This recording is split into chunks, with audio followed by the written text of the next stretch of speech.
Okay, all you little dummies. I got an update here. So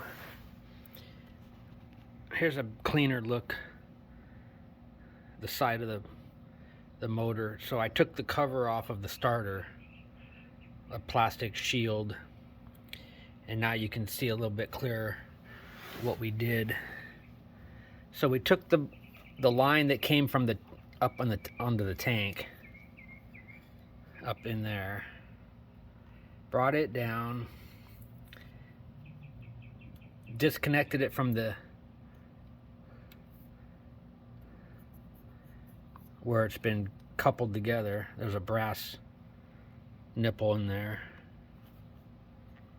and I trimmed, I don't know, a couple inches out of it, and then it comes down and it stays with this little, I don't know if it's a one-way valve or some kind of a fucking little check valve,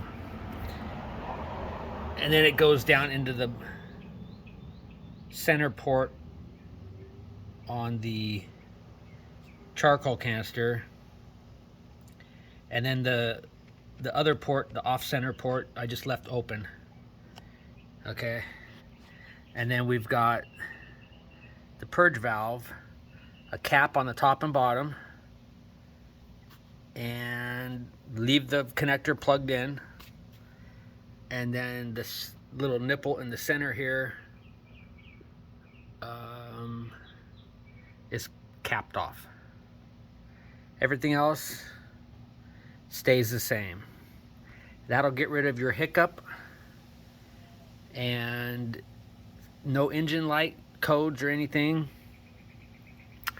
I'm still experiencing some pressure in the tank when I unscrew the cap. I don't know if that has something to do with this check valve here, or I'm still wondering if this charcoal canister is directional. So at a later date, I'm going to explore getting rid of this little check valve here, and maybe see if that clears it up, or maybe just taking it down and going straight into the this larger port and see what happens. But I do know though that this this little check valve here, it steps it down to a smaller diameter tubing. So I think they do that so that you can only put this together in one direction, where they have it stepped down. So I might have to make some changes there.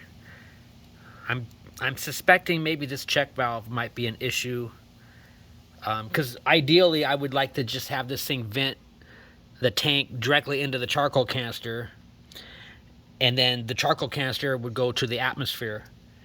And my thinking is, if any fuel does splash up and go and enter into that little port up on the gas tank, and it trickles down into this tube, any fuel that goes, it'll trickle into the charcoal canister, and then it'll have time to dissipate and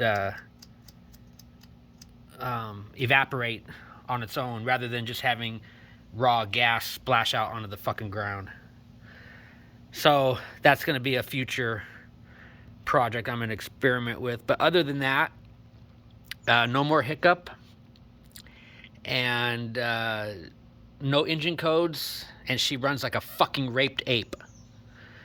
Well, once I get the Agostini and the intake done, it'll run like a raped ape.